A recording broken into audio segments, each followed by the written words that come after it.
আসসালামু আলাইকুম ওয়া রাহমাতুল্লাহ। প্রিয় হিজলা মেহেন্দিগঞ্জবাসী, আপনারা কেমন আছেন? ভালো আছেন? আলহামদুলিল্লাহ। আলহামদুলিল্লাহি রাব্বিল আলামিন ওয়াসসালাতু ওয়াসসালামু আলা রাসূলিহিল কারীম ওয়া আলা আলিহি ওয়া সাহবিহি ওয়া আহলি বাইতি আজমাইন। বাংলাদেশ জামাত ইসলামী হিজলা মেহেন্দিগঞ্জ আসনের উদ্যোগে আয়োজিত আজকের এই নির্বাচনী জনসভার সম্মানিত সভাপতি, সভামঞ্চে বসা বাংলাদেশ জামাত ইসলামী সহ 11 দলের শরিক, কেন্দ্রীয় এবং স্থানীয় নেতৃবৃন্দ, শহীদ পরিবারের গর্বিত সদস্যবৃন্দ, জুলাই যোদ্ধাবৃন্দ,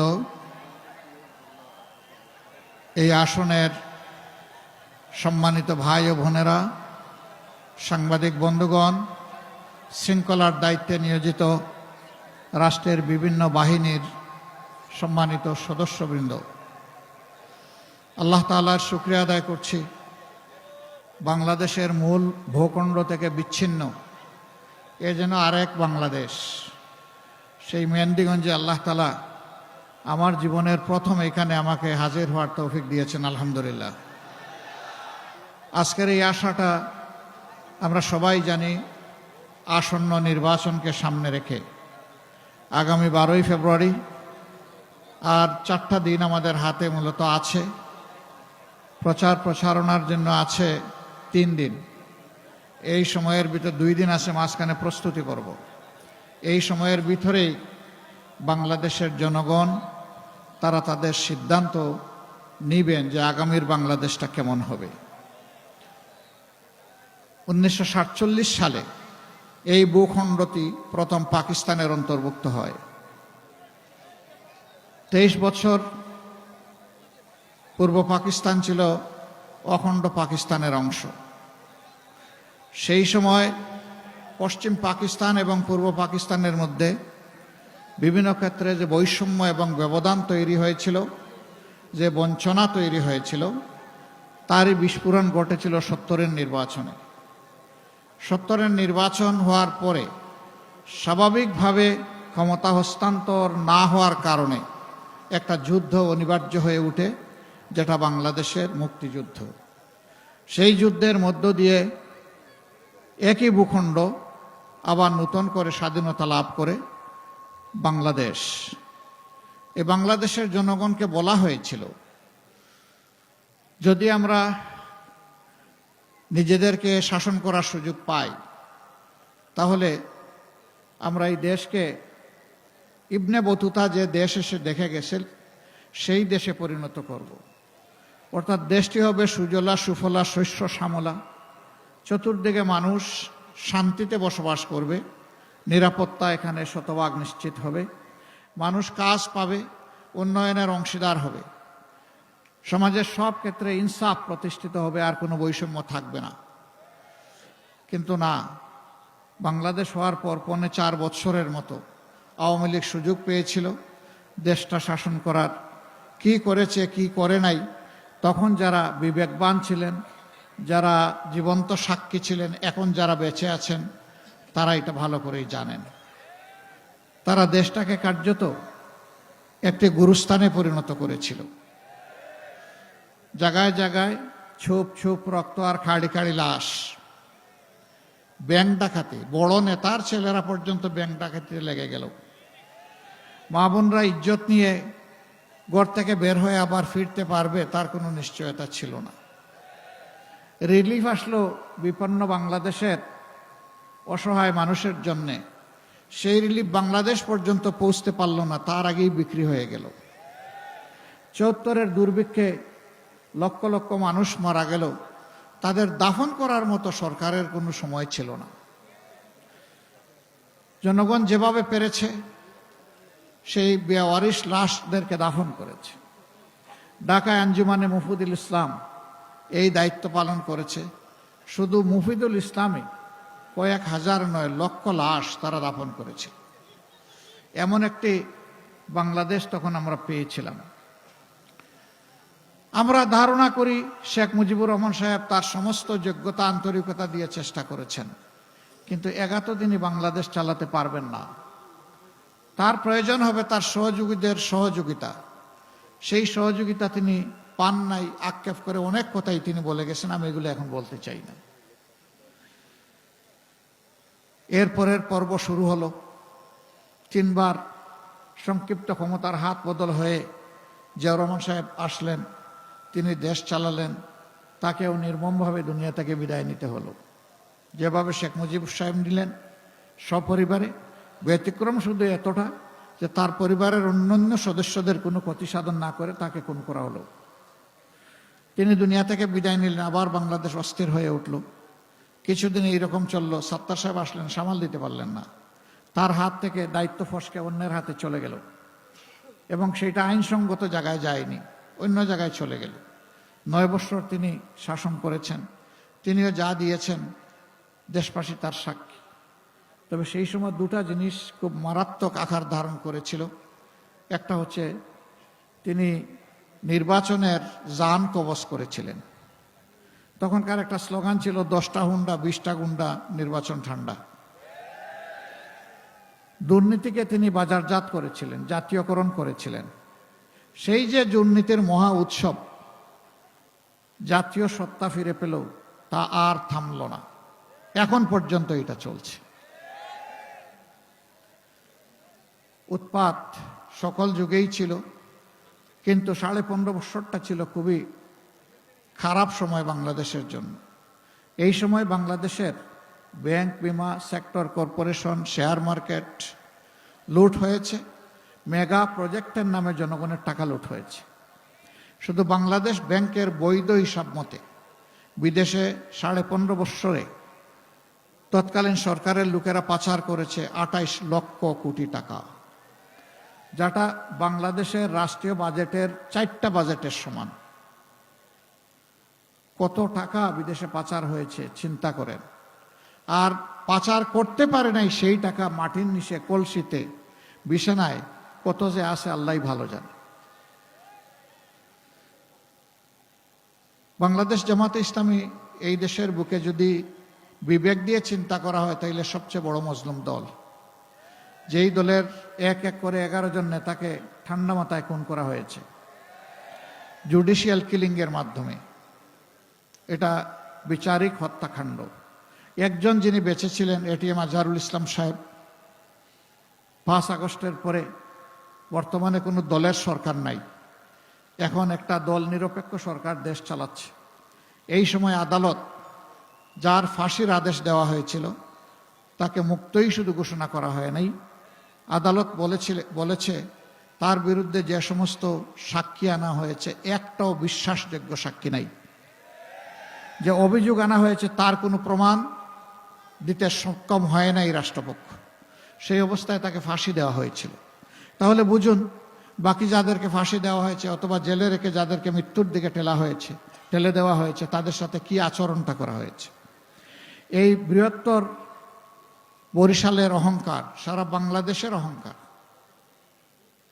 সারা বিশ্বব্যাপী মানুষ যাকে ভালোবাসে, বিশ্ববিখ্যাত মুফাসসির কোরআন আল্লামা দেলোয়ার হোসেন সাঈদীকে নির্মমভাবে হত্যা করা হয়েছে। প্রত্যেকটি হত্যাকাণ্ড এইরূপই ছিল। আমাদের হাজার কর্মীকে আমরা হারিয়েছি, তাদেরকে বিচারের মুখোমুখি পর্যন্ত করা হয়নি। এক্সট্রা জুডিশিয়াল কিলিং, বিচার বহির্ভূত ভাবে তাদেরকে হত্যা করা হয়েছে। 5,000 সহকর্মী জীবনের তরে পঙ্গু হয়ে গেছে। কার 2 চোখ নাই, কার 1 চোখ নাই, কার হাত নাই, কার পাও নাই, কেউ মেরুদণ্ড আঘাত পেয়ে এখন প্যারালাইজড হয়ে বিছনায় পড়ে আছে। আমাদের অফিসগুলো 13.5 বছরে একটানা বন্ধ করে রাখা হয়েছিল। আমাদেরকে খুলতে দেওয়া হয়নি, 1 মিনিটের জন্য অফিসে যেতে পারিনি, কোনো অফিসে না। আমাদের কেন্দ্রীয় অফিস থেকে শুরু করে শাখা অফিস সবগুলার একই অবস্থা। আমাদের নিবন্ধন বাতিল করে দেওয়া হলো অন্যায়ভাবে, প্রতীক কেড়ে নেওয়া হলো। শেষ পর্যন্ত দিশাহারা হয়ে আমাদের সংগঠনটাকেই নিষিদ্ধ করে দিল। শুধু আমরা না, ইসলামী ছাত্র শিবির সহ যত সংগঠন আমাদেরকে ভালোবাসে সবগুলা নিষিদ্ধ। এ ঘটনা ঘটেছে 24-এর 1 আগস্ট। 5 আগস্ট স্বৈরাচারী সরকার বিদায় নিয়েছে।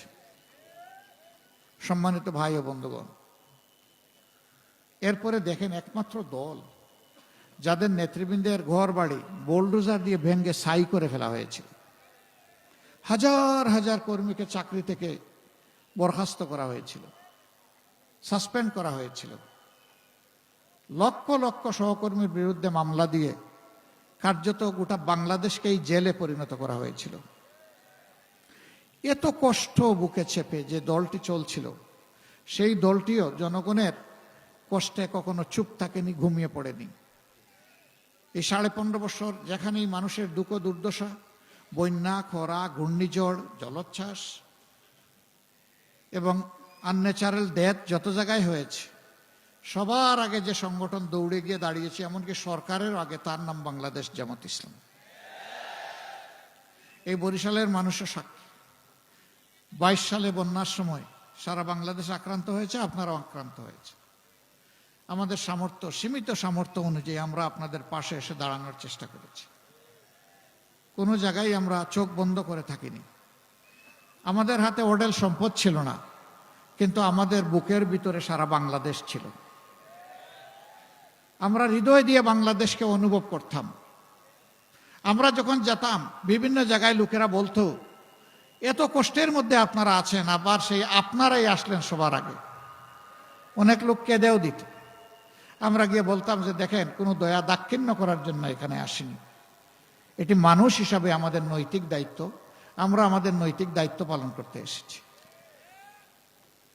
আমরা কোনোদিন বলতাম না আমরা রিলিফ নিয়ে এসেছি, আমরা বলতাম আপনাদের জন্য সামান্য উপহার সামগ্রী নিয়ে এসেছি। আমরা এটা বলতাম না যে আপনাদের দুঃখ দুর্দশা সব দূর করতে পারবো, আমরা বলতাম যে আমরা আপনাদের পরিবারের সদস্য হয়ে আপনাদের দুঃখের অংশীদার হতে এসেছি। আমরা এই চেষ্টা করেছি। সেই সংগঠন 5 তারিখ যখন আল্লাহ তাআলা একটা পরিবর্তন দিলেন, সবার আগে আমরাই ঘোষণা করলাম, দলের পক্ষ থেকে আমরা কারো বিরুদ্ধে কোনো প্রতিশোধ নেব না। আমরা আমাদের সহকর্মীদেরকে বললাম, হ্যাঁ, শহীদ পরিবার এবং ক্ষতিগ্রস্ত মানুষগুলো তাদের ন্যায্য বিচার চাওয়ার এবং পাওয়ার অধিকার আছে। আপনারা যদি বিচার প্রার্থী হন, আমরা আপনাদেরকে সর্বাত্মকভাবে সহযোগিতা করব। কিন্তু সাবধান, মামলা রুজু করতে গিয়ে একজন নিরপরাধ মানুষের নাম মামলায় অন্তর্ভুক্ত করা যাবে না। শতভাগ নিশ্চিত না হয়ে একটা মানুষের নাম লেখা যাবে না। সারা বাংলাদেশে আমরা হাজার হাজার মামলা করি নাই। এত মামলা করলে কিয়ামত এসে যাবে, কিন্তু বিচার শেষ হবে না। আমাদের মামলায় আপনারা শুনে অবাক হবেন, 8টা মামলা আছে দেশে, আসামি মাত্র 1 জন করে। আমরা দ্বিতীয় লোক খুঁজে পাই নাই, তার নাম সেখানে লিখব কেন? কিন্তু এখানেই আমরা দেখলাম আশ্চর্য হয়ে, কেউ কেউ মামলা করেছেন 800-900 আসামি, তারপরে আবার অজ্ঞাত আছে। এবং এই মামলা করে অনেকে বাণিজ্য করছে। নিরীহ মানুষ যে কোনো অপরাধে ছিল না, হয়তো কোনো দল সমর্থন করেছে, এতটুকুর জন্য তার নাম দিয়ে তার কাছ থেকে এখন খাজনাপাতি আদায় করা হচ্ছে। মনে রাখবেন, দিন শেষে ওই মানুষগুলোর কাছে, সবার কাছে আপনাকে আমাকে যেতে হবে। যদি আপনি রাজনীতি করেন, আপনি জনগণকে উপেক্ষা করে চলতে পারবেন না। তো যে জনগণকে আপনি বিভিন্নভাবে কষ্ট দিবেন, সেই জনগণ আপনাকে কোন দৃষ্টিতে দেখবে, এটা অবশ্যই জনগণ বাছ বিচার করবে ইনশাআল্লাহ। প্রিয় ভাইয়েরা, আমরা তো আর্থিকভাবে সবচেয়ে বেশি ক্ষতিগ্রস্ত হয়েছি, কিন্তু চাঁদাবাজি করা যেহেতু হারাম, আমাদের একটা লোকও কোথাও কোনো চাঁদাবাজি করে নাই। আমরা হারামের উপরে হাত রাখবো না, আমরা কোনো স্ট্যান্ড দখল করব না, করি নাই। মামলা বাণিজ্যের কথা বলেছি, আমরা করি নাই। আমরা কি করেছি? আমরা মানুষের জীবন, সম্পদ এবং ইজ্জতের পাহারাদার হিসাবে আমরা 6 তারিখ থেকেই 15 দিন টানা আমাদের সমস্ত কর্মীরা সারা বাংলাদেশে দায়িত্ব পালন করেছে। দিন নেই, রাত নেই, বৃষ্টি ভেজা, রোদে শুকানো, মশার কামড়, মাছি ভনবন, এগুলাকে পাত্তা না দিয়ে মানুষের জীবন, সম্পদ, ইজ্জতের প্রতি সম্মান দেখিয়ে আমাদের লক্ষ লক্ষ ভলান্টিয়ার টানা 15 দিন এই দায়িত্ব পালন করেছে। আলহামদুলিল্লাহ। আমরা মসজিদ থেকে শুরু করে সকল ধর্মের প্রতিষ্ঠানগুলোকে পাহারা দিয়েছি, কোনো দুষ্ট লোক যাতে দেশের পরিস্থিতি খারাপ করতে না পারে, অবনতি ঘটাতে না। আমরা থাকলাম এই দিকে পড়ে, আরেক দল লেগে গেল নিজেদের কিসমত বানাতে। কি রে ভাই, এর নাম রাজনীতি? এটা তো দুর্বৃত্তপনা। রাজনীতি হবে নীতির রাজা, মানুষের কল্যাণ সাধন করা। মানুষের কোনো অকল্যাণ রাজনীতি হতে পারে না। আলহামদুলিল্লাহ, এই পুরা জার্নি জুড়ে এই বরিশালে বোধহয় 30-এর ঊর্ধ্বে শহীদ আছেন, জুলাই শহীদ। এই 2 উপজেলায় 5-6 জন আছে। এই যে তারা মূল্যবান জীবনটা দিয়ে আমাদেরকে এই পরিবেশটা এনে দিল, তাদের প্রতি আমাদের কি কোনো দায় নাই? তারা কি চেয়েছিল? তারা চেয়েছিল একটা পরিচ্ছন্ন বাংলাদেশ, দুর্নীতিমুক্ত বাংলাদেশ, বৈষম্য মুক্ত বাংলাদেশ, মানবিক বাংলাদেশ, যেই বাংলাদেশে সমস্ত মানুষ কাজ করে খাবে, কারো দয়ার দানে নয়, মর্যাদার সাথে বসবাস করবে। ওই বাংলাদেশটা তারা চেয়েছিল। তাই রাস্তায় নেমে স্লোগান দিয়েছিল, উই ওয়ান্ট জাস্টিস, আমরা ন্যায় বিচার চাই। আমরা ঘোষণা করেছি ইনশাআল্লাহ আপনাদের দোয়া ভালোবাসা ভোটে যদি আমাদের 11 দল যে নির্বাচনী ঐক্য, যাকে আমরা বলেছি ঐক্যবদ্ধ বাংলাদেশ, যদি ঐক্যবদ্ধ বাংলাদেশ সত্যিই জিতে, তাহলে সত্যিকার অর্থে বাংলাদেশ জিতে যাবে ইনশাআল্লাহ। এবং সেদিন আমরা সমাজে ন্যায় বিচার কায়েম করব ইনশাআল্লাহ। আমরা বদ্ধপরিকর। আমরা সরকারি দলের জন্য এক বিচার আর বিরোধী দলের জন্য আরেক বিচার, ধনীর জন্য এক ধরনের বিচার আর নিরীহ মানুষের জন্য আরেক ধরনের বিচার। ওই বিচারের অস্তিত্ব আমরা রাখব না। যে অপরাধে একজন সাধারণ মানুষের বিচার হয়ে শাস্তি হবে, একই অপরাধ রাষ্ট্রপতি প্রধানমন্ত্রী করলেও তাদেরকে ছাড় দিয়ে কথা বলা হবে না, একই বিচারে আওতায় আনা হবে ইনশাআল্লাহ। দুর্নীতির জড় আমরা কেটে দিতে চাই। আমরা দুর্নীতির পাতা আর ডাল ধরে টান দেব না, আমরা দুর্নীতির ঘাড় ধরে টান দেব ইনশাআল্লাহ। রাঘব বোয়াল, গডফাদার, মাফিয়া, এরা থাকবে আইনের দরাছোঁয়ার বাইরে। আর ওই যারা সিসকাচুর, তাদেরকে আনবেন আপনি আইনের আওতায়, শাস্তি দেবেন। এটা চরম অন্যায়। জড়ে মূলে হাত দিতে হবে ইনশাআল্লাহ। তাই আমরা অঙ্গীকার করেছি, আল্লাহ যদি আমাদেরকে দেশ পরিচালনার সুযোগ দেন, আমরা নিজেরা চাঁদাবাজি করব না, করার কোনো প্রশ্নই উঠে না, এবং কাউকে চাঁদাবাজি করতে দেওয়া হবে না ইনশাআল্লাহ। যারা দুর্নীতি করেন তাদেরকে আর দুর্নীতি করার প্রয়োজন হবে না এবং করতে দেওয়া হবে না। যদি দুর্নীতি বন্ধ হয়ে যায়, আপনার আমার জীবনে অর্ধেক শান্তি নেমে আসবে। বাকি আরো কিছু কাজ আছে, ওই কাজগুলা করলে শতভাগ শান্তি নিশ্চিত হবে। যেই দেশে শিশু থেকে বৃদ্ধ, নারী থেকে পুরুষ সকলে নিরাপত্তা এবং শান্তি ভোগ করবে, সেটি হবে আমার দেশ। এখন যে দেশে আমার মায়ের কোনো ইজ্জতের গ্যারান্টি নাই, শিশুর জীবনের গ্যারান্টি নাই, ছাত্রছাত্রীদের জন্য নিরাপদ কোনো ক্যাম্পাস আমরা দিতে পারি নাই, যুবকদের হাতে কাজ দিতে পারি নাই, এ বাংলাদেশ আপনার আমার হতে পারে না। ওই বাংলাদেশ আমাদের হবে যেই বাংলাদেশের সমাধান আমরা দিতে পারবো ইনশাআল্লাহ। এখানকার অনেকগুলা সমস্যা, নদী ভাঙ্গন, অনেকেই একদম সব হারা হয়ে নিজের ভিটামাটি তো ছাড়েই নিজের বাসস্থান বাপদাদার এলাকা ছেড়ে চলে যেতে বাধ্য হয়। কেন? স্বাধীনতার 54 বছর নদী তো আল্লাহর নিয়ামত, সেই নদী থেকে তো আমাদের বেনিফিট নেওয়ার কথা, আমরা নিতে পারছি না। নদীগুলো এখন ভরাট হয়ে গিয়ে মরুভূমি অথবা কঙ্কালে পরিণত হয়েছে। পাহাড়গুলা যেহেতু ওর নাব্যতা নাই, গভীরতা নাই, সামান্য পানি নেমে আসলেই 2 পাহাড় ভেঙে চুরমার করে সব কিছুকে তছনছ করে দেয়। নদী শাসন নয়, নদী সংস্কার লাগবে আমাদের। নদীকে আপন করে নিতে হবে। নদী বাঁচলে বাংলাদেশও বাঁচবে ইনশাআল্লাহ।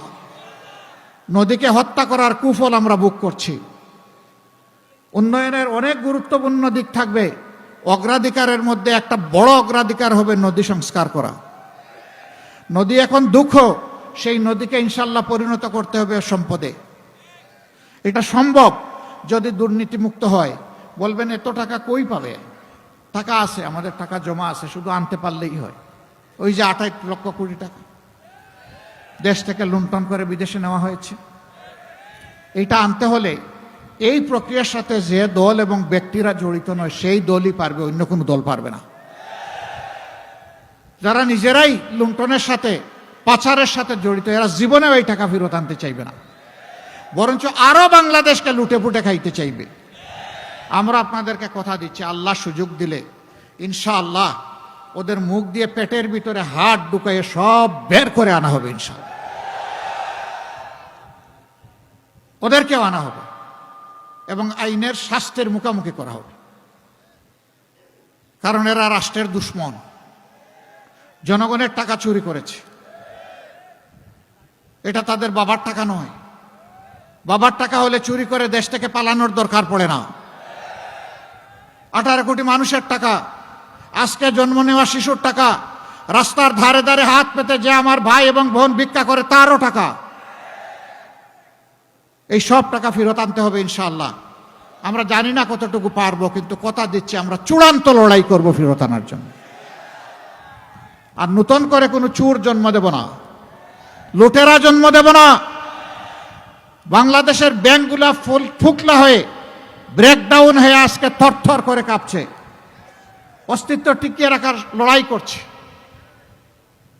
আগামীর অর্থনৈতিক চ্যালেঞ্জ হবে বড় চ্যালেঞ্জ। আমরা মনে করি এটা কঠিন হলেও এটা ইনশাআল্লাহ অর্জনযোগ্য, এটা অর্জন করা যাবে ইনশাআল্লাহ। সব জায়গায় সৎ দক্ষ মানুষেরা যখন আন্তরিকভাবে কাজ শুরু করে দেবেন, বাকিরা বার্তা পেয়ে যাবে। অনেকেই দেখবেন নিজে নিজে তওবা করে সোজা হয়ে যাবে। আর যারা সোজা হবেন না তাদেরকে আমরা সংশোধন করার চেষ্টা করব। সংশোধনের সুযোগ যারা নেবেন না তাদেরকে অবশ্যই আইনের মুখোমুখি করা হবে।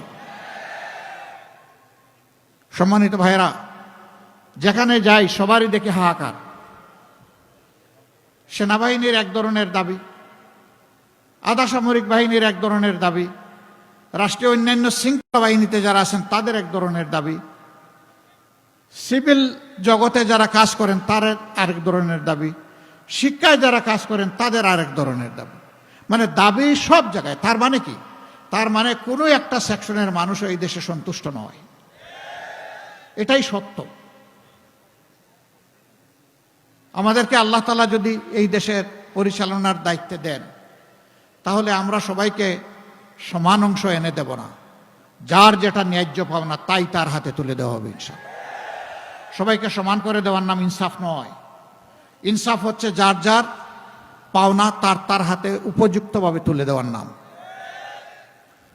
যদি আপনি সবাইকে সমান করতে চান, তাইলে সব মানুষের গলা কেটে সমান করতে হবে অথবা জোড়া দিয়ে সমান করতে হবে। আল্লাহই তো সমান করেন নাই, আল্লাহই তার সৃষ্টিতে পার্থক্য করেছেন। তবে সেই আল্লাহ তাআলা যে বরকত, যে রিজেক নাজিল করেন তা সবাইকে খেতে দিয়েছেন। এমনকি তাকে যারা মানে না তাদেরকেও আল্লাহ খাওয়ান, কাউকে আল্লাহ বঞ্চিত করেন না। ইন্না ইলাইনা ইয়াবাহুম সুম্মা ইন্না আলাইনা হিসাবাহুম। হ্যাঁ, তোমাদের সবাইকে আমার কাছেই ফিরে আসতে হবে, তখন তোমাদের হিসাব নেওয়ার দায়িত্বটা আমার। যে আমি যা দিয়েছিলাম তোমরা তার প্রতি শুকরিয়া করেছো কিনা, কৃতজ্ঞতা আদায় করেছো কিনা। এমন বাংলাদেশ কোথায় আছে? এই নির্বাচনে নেমে কেউ কেউ বলে ফেলে যে অমুক দলের কোনো মহিলা, কোনো নারী যদি আসে ওদের কাপড় খুলে ফেলবা। বলেন নাউজুবিল্লাহ। কেন ভাই, নিজের মাকে একটু সম্মান করতে পারো না? তুমিও তো মায়ের সন্তান, মায়ের গর্ভ থেকে দুনিয়া এসেছো। কেমনে তুমি বলতে পারো যে একজন নারীর, একজন মায়ের কাপড় খুলে ফেলতে হবে? এবং কিছু কিছু জায়গায় হেজাব নিকাজ নিয়ে টানাটানি হয়েছে, তা আপনারা দেখেছেন। এমনকি মাদের গায়ে হাত দেওয়া হয়েছে, এটাও আপনারা দেখেছেন। হ্যাঁ, ইদানিং কিছু থেমেছে। কেন থেমেছে জানেন? এর বিরুদ্ধে সবাই সোচ্চার হয়েছে। আর আমি আমার জায়গা থেকে, অবস্থান থেকে বলেছি, জীবন দিতে রাজি আছি, কিন্তু মায়ের ইজ্জত কাউকে বন্ধক দিতে রাজি নয়। তা বরদাস্ত করব না। এখন আমার বিরুদ্ধে লেগেছে, এই বিষয় নিয়ে আমার বিরুদ্ধে লেগেছে। মিসাইল ছুড়েছিল আমার দিকে, ফিরত গিয়ে এখন পড়েছে তাদের কপালের উপরে। সত্য কখনো আড়াল থাকে না। মেঘ কখনো পার্মানেন্টলি সূর্যকে ঢেকে রাখতে পারে না। সত্য নিজ থেকেই প্রকাশিত হয়ে যায়। কেন এই মিথ্যাচার? আমাদের বিরুদ্ধে সত্য কোনো অভিযোগ থাকে তাই দেন, বলেন, সমালোচনা করেন, মোস্ট ওয়েলকাম। আমরা এটাকে আমলে নিয়ে সংশোধন হওয়ার চেষ্টা করব, অসুবিধা নাই। আমরা মানুষ, আমরা ভুল বানতে ঊর্ধ্বে না। কিন্তু যে অপরাধের সাথে আমি জড়িত না, আমার নামে সেইটা বানিয়ে চালিয়ে দিবেন, বাংলাদেশের 18 কোটি মানুষকে অতটা বোকা ভাববেন না। যুবক বন্ধুগণ, শহীদ উত্তরসূরিরা লড়াই করেছিল ইনসাফ এবং কাজের জন্য।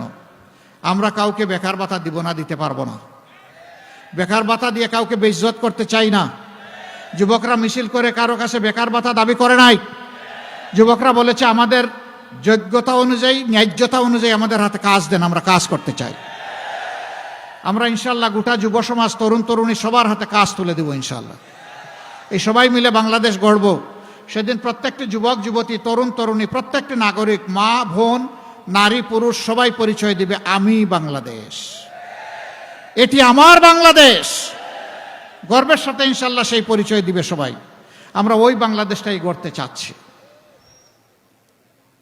মা বোনদের কাছে আমাদের অনুরোধ, আপনারা বুক ভরে দোয়া করবেন। মায়ের দোয়া বড় বরকতময়। আল্লাহ তাআলা বাপের চাইতে মাকে 3 গুণ বেশি মর্যাদা দান করেছেন। নবী করিম সাল্লাল্লাহু আলাইহি সাল্লাম সেই সবকই আমাদেরকে দিয়েছেন। মায়ের জীবনে আমাদের প্রতি যত নিয়ামত, যত অবদান, একটা অবদানের শুকরিয়াও সারা জিন্দেগি চেষ্টা করলে আমরা আদায় করতে পারবো না। এর কোনো প্রতিদান মাকে দিতে পারবো না।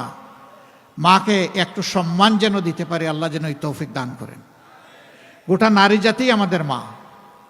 আমরা নারী জাতিকে যেন সেই সম্মানটা দিতে পারি। তাদের গৃহে চলাচলে এবং কর্মস্থলে তারা যেন শতভাগ নিরাপত্তা এবং মর্যাদা পান। আমরা ওয়াদাবদ্ধ। আল্লাহ আমাদেরকে তৌফিক দিলে তাই আমরা করব। যদি আল্লাহ অন্য কাউকে সুযোগ দেন, এই সুযোগ আমাদের হাতে না আসা পর্যন্ত আমরা লড়াই চালিয়ে যাব। এবং মায়েদের ইজ্জতের শতভাগ গ্যারান্টি, নিরাপত্তা এবং তাদের মর্যাদা না হওয়া পর্যন্ত আমাদেরকে কেউ থামাতে পারবে না। বলবেন তাইলে আমাদের কি হবে? এখানে তো সব পুরুষ মানুষ। সে নিরাপত্তা আপনি আমি সবাই মিলে যখন নিশ্চিত করব, আমরা কি কেউ বাদ পড়ব? ইনশাল্লাহ কেউ বাদ পড়বে না। উন্নয়নের ব্যাপারে আমাদের সাফ বক্তব্য। 54 বছর যাদেরকে যত বেশি বঞ্চিত করা হয়েছে, আমাদের উন্নয়ন শুরু হবে ইনশাল্লাহ সেই জায়গা থেকে। যাদের কোনো মামু খালু ছিলেন না, লাল টেলিফোন ছিলেন না, সেখানে আল্লাহর বান্দারা ওখানে এসে জনগণের পরামর্শ নিয়ে ওখান থেকে উন্নয়ন শুরু করবে ইনশাআল্লাহ। মেহেন্দিগঞ্জ হিজলা শুধু না, এরকম বিচ্ছিন্ন, পুরা ভুলাই তো বিচ্ছিন্ন। ভুলা কি বাংলাদেশের অংশ না? অবশ্যই অংশ। এই এলাকাগুলো কি বাংলাদেশের অর্থনীতিতে কোনো অবদান রাখছে না? রাখছে। তাহলে তাদের পাওনা তাদেরকে দিতে হবে ইনশাআল্লাহ। আমরা কারো সাথে বেইনসাফি করব না, এই ওয়াদা দিয়ে যাচ্ছি। নদীবাঙ্গনের দুঃখ গুছাবে ইনশাল্লাহ। এখন গুছায় না, বাজেট ঠিকই আছে, কিন্তু পেটের ভিতরে চলে যায়, নদীতে যায় না। তখন পেটের ভিতরে যাবে, জায়েজ হালতে কাজ করে, দায়িত্ব পালন করে, বাঁধ সঠিকভাবে দিয়ে, স্ল্যাব বসিয়ে, গ্রয়াণ তৈরি করে তারপরে খেতে হবে, এর আগে নয়। এই প্রক্রিয়া যখন চালু হবে, 10 বছরে সিনারি পাল্টে যাবে ইনশাআল্লাহ। কে কতদিন দেশ পরিচালনা করবে আল্লাহ নির্ধারণ করবেন। আমাদের ওই রকম কিয়ামত পর্যন্ত দেশ আমাদেরকেই পরিচালনা করতে হবে, এটা আমরা বিশ্বাস করি না। কিন্তু সৎ লোকের দ্বারা দেশ পরিচালিত হতে হবে, ওটাই আমরা চাই। আমি ভেরি ডেসপারেটলি আপনাদেরকে বলতে চাই, আমরা বাংলাদেশ জামাতে ইসলামীর বিজয় চাই না। বলবেন এটা আবার কোন কথা? আসলাম আপনার কথা শুনতে, আমাদের বিজয়ের আশ্বাস শুনতে, আপনি বলেন বিজয় চান না? চাই না। আমরা 18 কোটি মানুষের বিজয় চাই। 18 কোটি মানুষের বিজয় হলে আমরা কি কেউ বাদ পড়ব? আমরা কোনো দল, গোষ্ঠী, পরিবারতান্ত্রিক বিজয় আর আমরা দেখতে চাই না। শাসনও আমরা দেখতে চাই না। আমাদের দেশবাসী মুখিয়ে আছে নতুন বাংলাদেশ, নতুন ব্যবস্থাপনা দেখার জন্য। ইনশাআল্লাহ আল্লাহর দরবারে দোয়া করতে থাকুন, সেজদায় পড়ে, আগামী 13 তারিখ যেন হয় নতুন বাংলাদেশের জন্ম। বলবে এই বাংলাদেশ কি এখনকার চাইতে বড় হবে না ছোট হবে? না, এই বাংলাদেশে থাকবে, কিন্তু তার চরিত্র পাল্টে যাবে ইনশাআল্লাহ। এটি হবে জনকল্যাণমূলক বাংলাদেশ। এটি কোনো দল ব্যক্তিকে সন্তুষ্ট করার জন্য হবে না, বরঞ্চ জনগণকে তাদের পাশে থেকে সেবা দেওয়ার জন্য হবে। সম্মানিত ভাইরা, দুটি ভোট, একটি হচ্ছে গণভোট। ওই যে নতুন বাংলাদেশ যেটা আমরা চাই, ওই পচা রাজনীতি আর চাই না। যেই রাজনীতি দাঙ্গাবাজ, মামলাবাজ, যেই রাজনীতি চাঁদাবাজ, লুণ্ঠনবাজ তৈরি করে, দুর্নীতিবাজ তৈরি করে, ওই বাংলাদেশ আর চাই না। যেই বাংলাদেশ আমাদের মায়েদের বুক খালি করে, ওই বাংলাদেশ চাই না। যেই বাংলাদেশ শিশুদেরকে এতিম বানায়, ওই বাংলাদেশ চাই না। ওই বাংলাদেশও চাই না। অন্যায়ভাবে যেই বাংলাদেশ আমার যুবতী বোনকে বিধবা বানায়, ওই বাংলাদেশও আমি চাই না। এই নতুন বাংলাদেশের প্রত্যাশায়, নতুন সূর্য উদয়ের আশায় ইনশাআল্লাহ 12 তারিখের প্রথম ভোট হবে গণভোট। কি বলবো? হা। গণভোটে কি বলবো? হা মানে আজাদি, না মানে গুলামি। আজাদি না গুলামি? আজাদি না গুলামি? ইনশাআল্লাহ সবাইকে নিয়ে আমরা হা ভোট বিজয়ী করব ইনশাআল্লাহ। দ্বিতীয় ভোটটা সরকার গঠনের। কারে ভোট দিবেন? হ্যাঁ, উত্তরটা এরকম হবে, 54 বছরে যাদেরকে দেখেছি তাদের আমলনামা আমাদের সামনে আছে। আর 5 আগস্ট থেকে এই 17 মাস যাদেরকে দেখেছি তাদের আমলনামাও আমাদের সামনে আছে। এখানে যাদের আমলনামাকে আমরা ভালোবাসবো তাদেরকেই আমরা ভোট দেব। যারা নিজের দল সামলাইতে পারে না তারা কি দেশ সামলাতে পারবে? যারা নিজের দল সামলাতে পারে ইনশাল্লাহ তারাই দেশ সামলাতে পারবে। বাংলাদেশ জামাতে ইসলামী চেষ্টা করেছে তার দলটাকে সামাল দেওয়ার, কোনো অন্যায়ের সাথে কেউ যাতে কোনোভাবে সম্পৃক্ত না হয় তার পাহারাদারি করার। এতদিন পাহারাদারি করেছি দলের, এবার আপনারা একটু মেহরবানি করে সুযোগ দেন। আমরা এখন 18 কোটি মানুষের চৌকিদারি করতে চাই, তাদের জীবন সম্পদ ইজ্জতের পাহারাদার হতে চাই। সে সুযোগটা আপনারা যদি দেন ইনশাআল্লাহ আপনাদের আস্থার প্রতিদান দেওয়া হবে আমাদের জন্য ওয়াজিব। আমরা জান প্রাণ দিয়ে সেটা চেষ্টা চালিয়ে যাব ইনশাআল্লাহ। এবার আমি একে একে এখানকার 5টি আসনে, একটি আসনে ইসলামী আন্দোলন বাংলাদেশের সম্মানে আমরা আমাদের নমিনেশন প্রত্যাহার করেছি, বরিশাল 5 আসন। এছাড়া আরও 5টা আসন আছে, সেই আসনগুলোতে এখন আমরা সংসদ সদস্য পদপ্রার্থী ভাইদের হাতে প্রতীক তুলে দেব এই আশায় যে বরিশালবাসী এই 5টা আসনই আমাদেরকে উপহার দিবেন ইনশাআল্লাহ। আপনারা আমাদেরকে একবার সুযোগ দেন।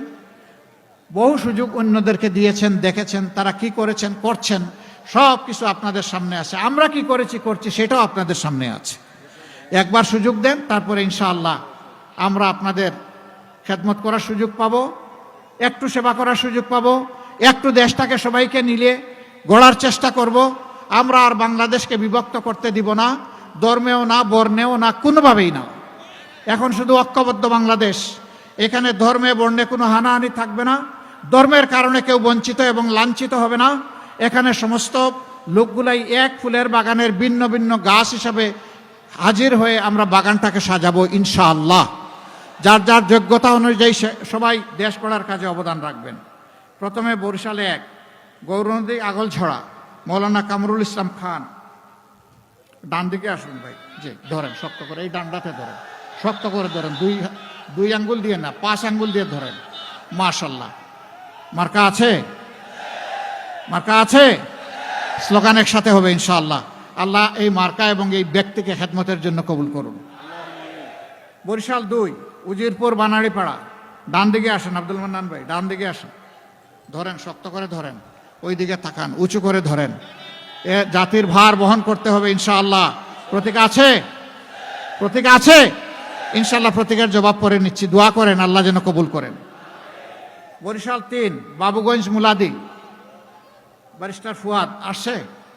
মাশাআল্লাহ, ওয়ালাইকুম আসসালাম। হ্যাঁ, বাংলাদেশটা আগামীতে ইনশাআল্লাহ একটা রকেট হয়ে সামনের দিকে আগাবে, তো সেই রকেটকে শক্তি যোগাবে ইগল ইনশাআল্লাহ। বাধা না দিয়ে শক্তি যোগাবে। আমরা ইগলের গতিতে এগিয়ে যাব ইনশাআল্লাহ। মার্কা আছে? কি মার্কা? কি মার্কা? ইনশাআল্লাহ। আল্লাহ তাআলা কবুল করুন এবং বিজয় দান করুন। বরিশাল 4 মেহেন্দিগঞ্জ হিজলা এখানে, এবং এর সাথে কাজিরহাট থানাও আছে।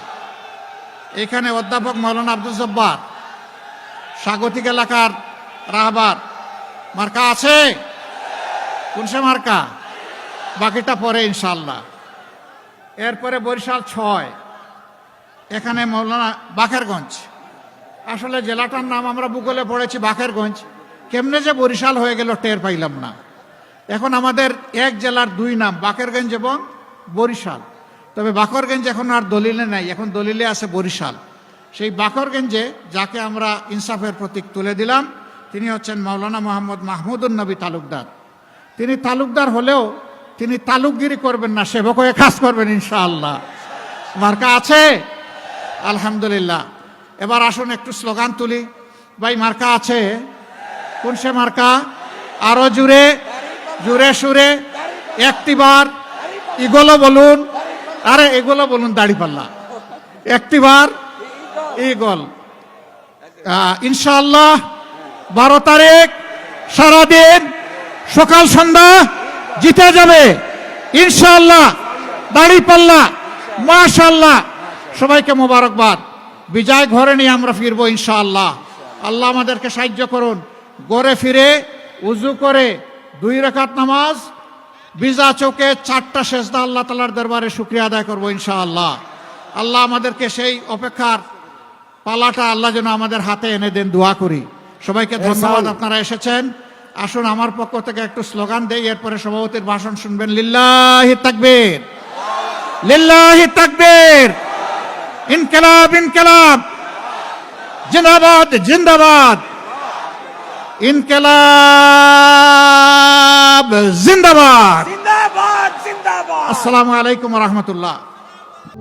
প্রবাসীদের জন্য নির্মাণ হচ্ছে দেশের প্রথম স্মার্ট সিটি, যেখানে থাকছে স্কুল, মসজিদ, হাসপাতাল, সুইমিং পুল, হেলিপ্যাড, পাঠাগার, জিম, সুপারমার্কেট, শিশু পার্ক সহ সকল নাগরিক সুবিধা। মাত্র 30 লাখ টাকা বিনিয়োগে মিলছে আকর্ষণীয় ফ্ল্যাট। প্লাটিনাম ইনভেস্টরদের জন্য ঢাকা বিমানবন্দরে ভিআইপি প্রোটোকল সুবিধা। বিস্তারিত জানতে যোগাযোগ করুন স্ক্রিনে দেয়া হোয়াটসঅ্যাপ অথবা ইমো নাম্বারে।